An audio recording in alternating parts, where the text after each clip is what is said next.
Senator Chairman Kelsey, you're recognized. Thank you, Mr. Chairman. The what exactly, to either one of you, what exactly was the quote that Chief Justice Wade made to Tom Humphreys? Well, if you're asking for the original complaint, the blog there from Humphrey on the Hill, I'll pull that out. There were, of course, it was a long article. There was a lot of it was in third person, so the article didn't say quote and quote the justice. But he said that he believed all three judges receiving negative recommendations from the JPEC deserve new terms. Then he talked about the lack of diversity. There was allegations from Judge Susano and other people about certain things. There were 3 or 4 quotes in here that were submitted in the complaint. And when we resolved this, I had no complainant to send a letter to. I always send a letter to the judge and to the complainant showing the disposition, and I did not have a complainant to send a letter to in this case. And if the board prefers to have a complaint with the allegations set out so that we know what to respond to. When we look at articles, we have to figure out what might be a violation and try to open a file on that. There are other quotes. Judge McMullen brings diversity to the appellate courts both in race and gender. I believe it's important to the court system that we have diversity. Here again, there's no, I think we should vote for them in the polls. I think these judges should be reelected. There was never any statement to the people to vote for these judges. There was a statement of disagreement with the decisions of JPEC. Now, I'm not speaking for Justice Wade. I've never talked to him about this, other than the letter, but this is the problem we have with getting articles in newspapers, is that we don't have a specific allegation or a specific rule to follow. We don't have a complainant that we call and say, here's the judge's response, what's your response, and try to hammer that out because it's unclear at the start. Okay, so the sentence that was in our packet that was highlighted says, Chief Justice Gary Wade of Sevierville said in an interview that he believes all 3 judges receiving negative recommendations from the Judicial Performance Evaluation Commission deserve new terms.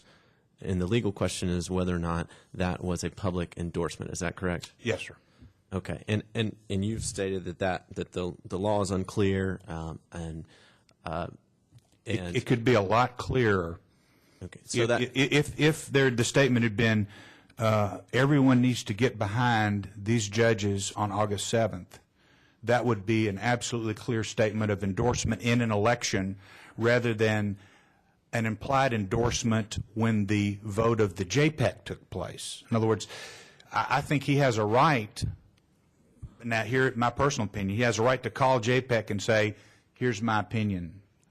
Obviously, judges can't harass people or threaten people or overpower people, but they have a right to give their opinion. And unless the committee says no, or there's a law that says you can't talk to the judges. And that's the problem that we have with the unclearness of it. Well, did he actually say, the statement that you just said would be clear, that you shall not vote, you should vote to retain these people? No one has ever told us that he said that. Well, we've never gotten any complaint from anyone that he said anything, that he publicly endorsed clearly a candidate. But what was his exact quote to Mr. Humphrey? I don't know. Well, who investigated this issue? Well, we received this paper and we assumed that it was true. This was our complaint. Who was on the 3-person panel that investigated? That is something that we are not by law allowed to divulge. If we did, this whole board would be just a political process, and we cannot allow politics to get into our board. Okay. Did Chief Justice Wade waive his rights of confidentiality on this matter? He did to the complaint, yes. Does that allow you to answer the question? No, sir, it doesn't. Chairman Kelsey, I would also point out there was one more quote. Now, I know that you referred to something written in the third person, but there was one more quote that comes, the language a little more clear when he was talking, when Chief Justice Wade was specifically referring to McMullen. He said, her potential has not been realized, and I hope the Commission will reconsider and let her realize that potential.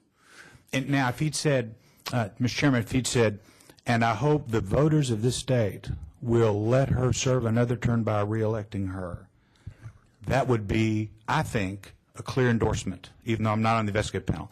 But when he says that a governmental body maybe should reconsider its decision, that may not be an endorsement in an election. If a judge were also wanting to be chair of some committee in the judiciary, and the Supreme Court justice, I think they should be the chairman of that committee. That's not an endorsement in an election. Now, I'm not saying that it's clear. What I'm saying is it's unclear, and it has to be clear and convincing before we can proceed to file and go after someone for an ethics violation. This is not done. This was not treated any differently than any other complaint that we get. Not because somebody's a chief justice or not. You know, a chief justice of the Supreme Court has no power over the trial judges at all. He's not my boss or my supervisor. They decide cases, legal cases later on, but they cannot fire me or hire me. And just to be completely honest, I've been a lifelong Republican. I mean, there's no political considerations in here at all.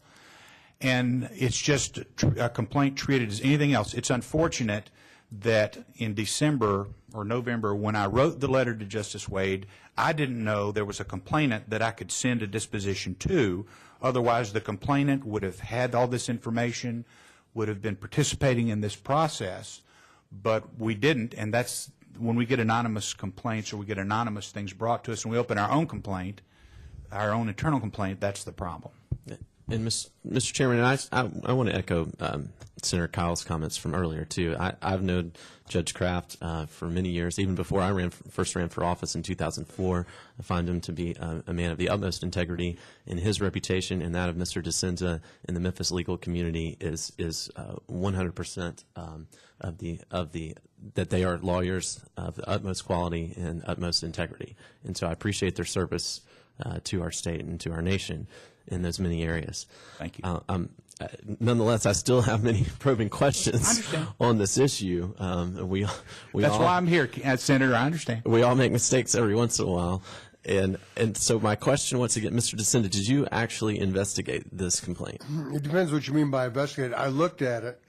I assumed that the article, that what was said in the article was true. There was really nothing to investigate. I mean, I assumed that what was cited in the article was true. And Judge Kraft has stated that depending on the exact wording of the quotation that was made by Justice Wade, it could move this from a close legal call to a flat-out endorsement, which would be prohibited. Would you agree with that assessment?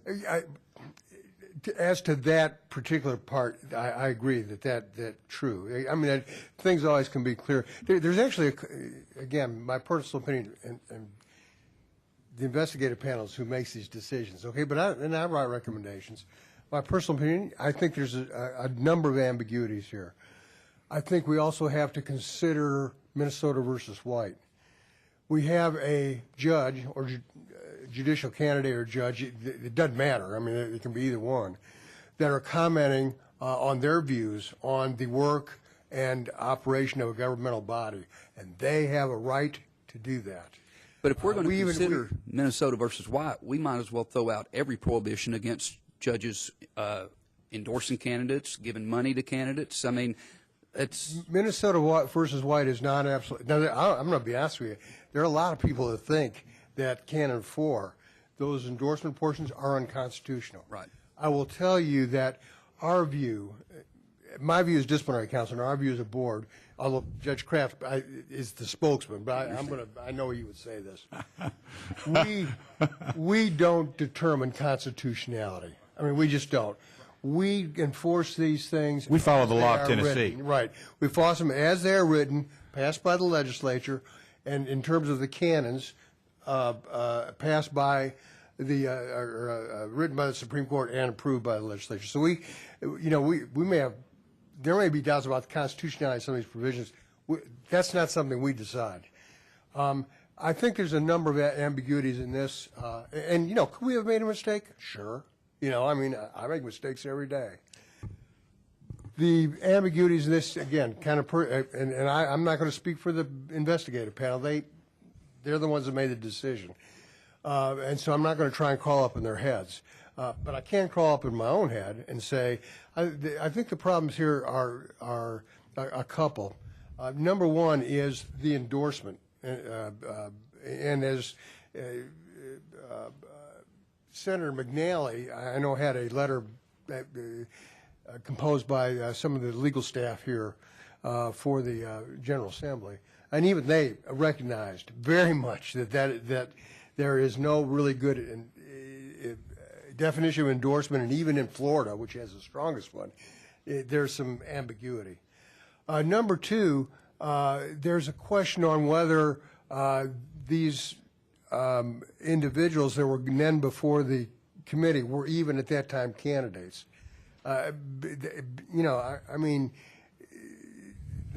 Again, the canon isn't clear. The definition is not clear, and especially if you look at general election law, where they are now, they couldn't have run.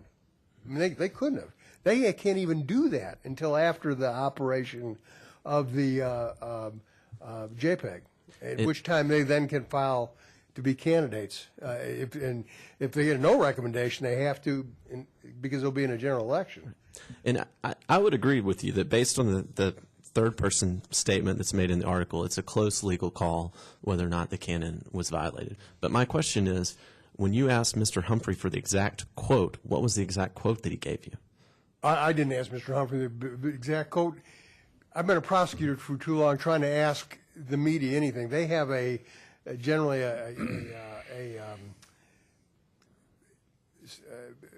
policy that they don't comment on people that give them information. They won't. I mean, when I was a prosecutor, we could get information in the paper, and somebody's admitted to a crime, and if I tried to subpoena that reporter, he'd have a reporter's privilege. Well, when you asked Chief Justice Wade what was his exact quote made to Mr. Humphrey, what did he say? I made the assumption that what was in here was the exact quote.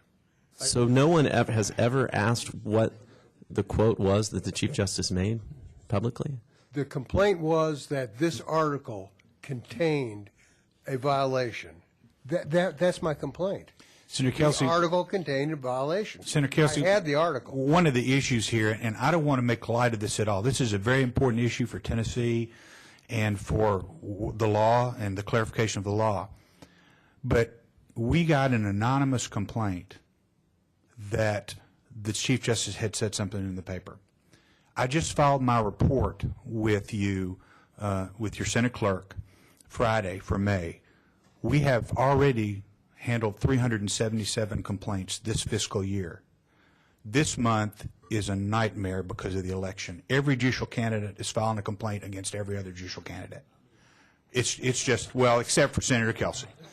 And we're glad you're not opposed. And if this anonymous complaint said that there was a judge that was molesting a child or committing a crime or being bribed, we would have sent our investigator out on it. But at this point, we just didn't think that we should try to get a reporter to break his privilege and all that and hunt that down when we didn't even know who the complainant was. Not to make light of it, but at that point, we have a part-time investigator, and we just don't want to, we just have a lot to do. And that's not at all to say this is not an important issue for Tennessee, but because of the unclearness of it, we don't have time right now to hunt down and see if maybe even though what we have doesn't show a violation, we can find one. And here again, that's not making light of complaints. It's just that we didn't see at this time, when I wrote that letter to Justice Wade, I had no idea that this was any kind of a big deal issue that was going to be considered. Not to say that it's not important. Every complaint we get, I don't care from whom, is important. But if we had known that there was going to be a real concern about this, if we'd known about JPEG and things that were going to happen and all that, obviously we would have paid more attention to it. And for that reason, you know, I apologize, but we're going to top easily 400 complaints this year, and they've all got to be independently assessed and evaluated, and we have one full-time and part-time disciplinary counsel.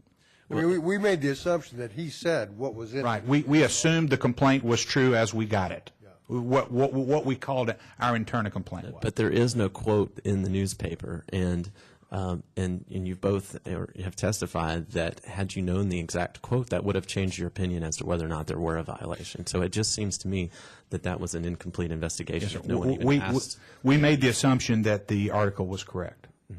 And then what about, there have been allegations made today that the Chief Justice knew about the confidential preliminary evaluation negatively of 3 judges, and that shortly thereafter a lobbying campaign began to change that evaluation for the final JPEG recommendation. What did the Chief Justice say in response to those allegations? If we receive a complaint on any judge, we will take that complaint.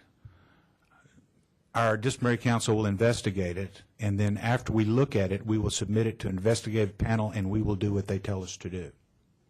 That's what will happen.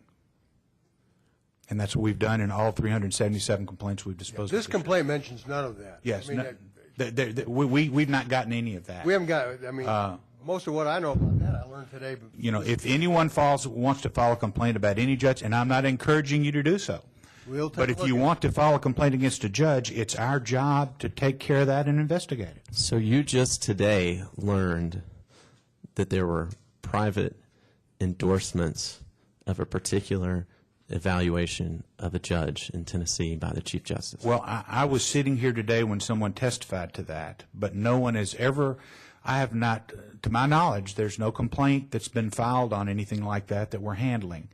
And again, because of our rules, we were so concerned when the board could not respond to Judge Baumgartner's issues that we were investigating it, that we were handling it, that we, 2 years ago, when you gave us permission to pass the rules, we put an exception in there just for the chairman. And so as chairman, I can talk about processes and certain things. I can't go into details about complaints and who decided what or this or the other.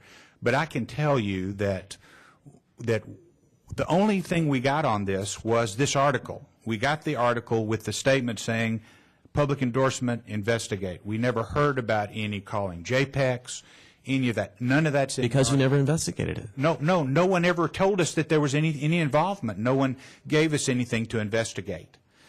We got this article from Humphrey that he wrote saying that the 2 judges made comments about disagreeing with JPEG. That was the complaint. We handled it. We don't go and look for complaints. We get enough that come in already. But when they come in, the job of the Board of Judicial Conduct is to investigate them. And Yes. It sounds to me that no investigation ever took place on this issue. Because no complaint ever came in. If you want to file a complaint today, Senator, we'll investigate it. Chairman But- Kelsey, it's kind of like when I investigated, for instance, the General Assembly. Sure. We didn't troll for senators. We didn't go out and ask everybody, hey, do you know anything that this senator's doing wrong or this member of the House is doing wrong? I mean, we've got to have a complaint. We've got to have somebody complain about an action before we can investigate it. Okay, so this was not a complaint then.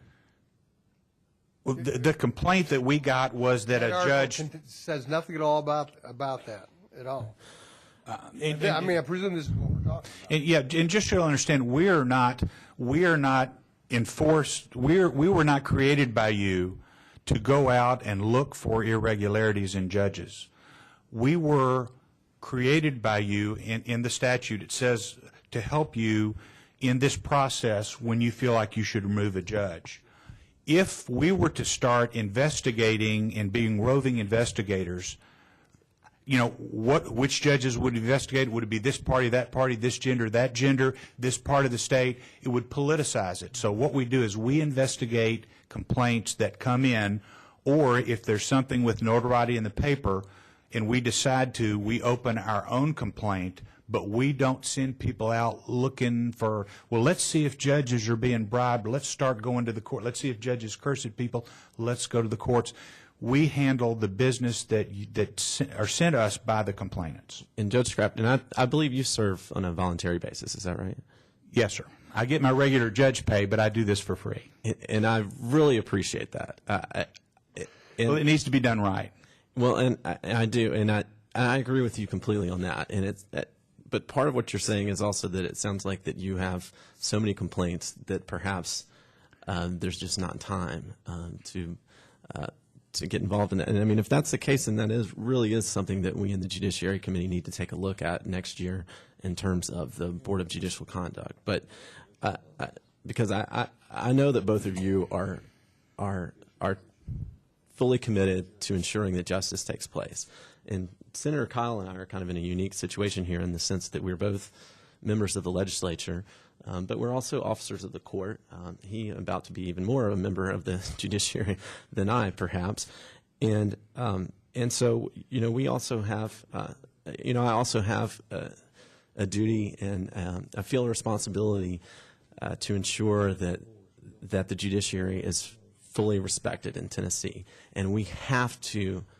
All of us who are members of the judiciary have to be devoted to the fact that the judiciary of Tennessee is going to be respected, and that's why I think perhaps we're having this hearing here, because there's a perception problem right now, and whether it's reality or not is what we're here to investigate. Yeah. But there's a perception out there that, based on the testimony today, there's a perception that the Chief Justice is protecting the appellate judges from negative criticism, and that the Board of Judicial Conduct is protecting the Chief Justice from negative criticism. Senator, I do want to respond to that just a little bit, okay? We will open sometimes complaints based on, I can, under the statute, on what I've heard. As an example, and I'm not giving an opinion because I don't have an opinion, whether if a Chief Justice contacted somebody in the board that was wrong or right. I don't know if it was or not. But just from what we've heard, let me give you an example. You say, well, why don't you investigate it? Well, the only thing I've heard here today is that the only person from the board that was here said nobody contacted me. That's the only information we've got. There's nothing to investigate. Now, if I get a complaint from somebody that says I'm a complainant, by God, I was on that board, and the judge, somebody, I'm going to say Chief Judge, somebody, tried to strong-arm me in some way, utilizing their judicial position to improperly influence me, I guarantee you that will be investigated. We have the same raison d'etre as you do, and that is ensuring that the public is ensured of the competency, the independence of the judiciary. We have the same goals. Let me say a different scenario with this complaint. Let's say that we had a complainant. Let's say that Chairman Kelsey, you filed the complaint. That you sent us this blog and said, I want this investigated, and we knew you were the complainant. We would have then looked at it, analyzed it. We would have got a response from the judge. Usually we give the judge about 20 days to respond. Then we would have gotten back to you as the complainant and said, here's the response, what do you think? And you would have probably said, well, I'm not really sure of that exact quote. I think I'll ask or will ask or you should ask Tom Humphrey what the quote was. All right? We will respond to you as the complainant. In this case, we did not have enough information to do all of that. We did not have someone on the other side. And so that is one of the situations. Secondly, we have had an increase in complaints over the last year for several reasons. One, it's becoming an election year. But also, our website, inmates have our website. A lot of people know it now, all the things that we're doing to make sure the public knows and they can complain. And because of that, last year I asked the board to increase our budget so that Pat, our assistant disciplinary counsel, could work more hours. We pay him so much an hour, and he was running out last year. And so The board approved that increase, and all that was in the governor's budget, Supreme Court budget, and everything. And so we have him working more. If I ever thought we needed more personnel, I would be the first one to ask Bill Young that we need to talk about putting more money in the budget for additional attorneys. Right now, I don't think we need a raise, especially with Tennessee being the way it is. But we did increase Pat's pay, and I was assured by the AOC that if he runs out and we need some more, that we'll get some money some kind of way from the budget and report back to y'all. So we're not at that point yet. We're not investigating claims just because we don't care or because we don't have the personnel. We just didn't see it. There was no complainant telling us, well, he said something else. This is what he said. And so we can't be in the business saying, well, maybe the judge did this or that. Let's check and see if he did. We have to respond to the complaints that we get. Senator Gardenhire, you recognized.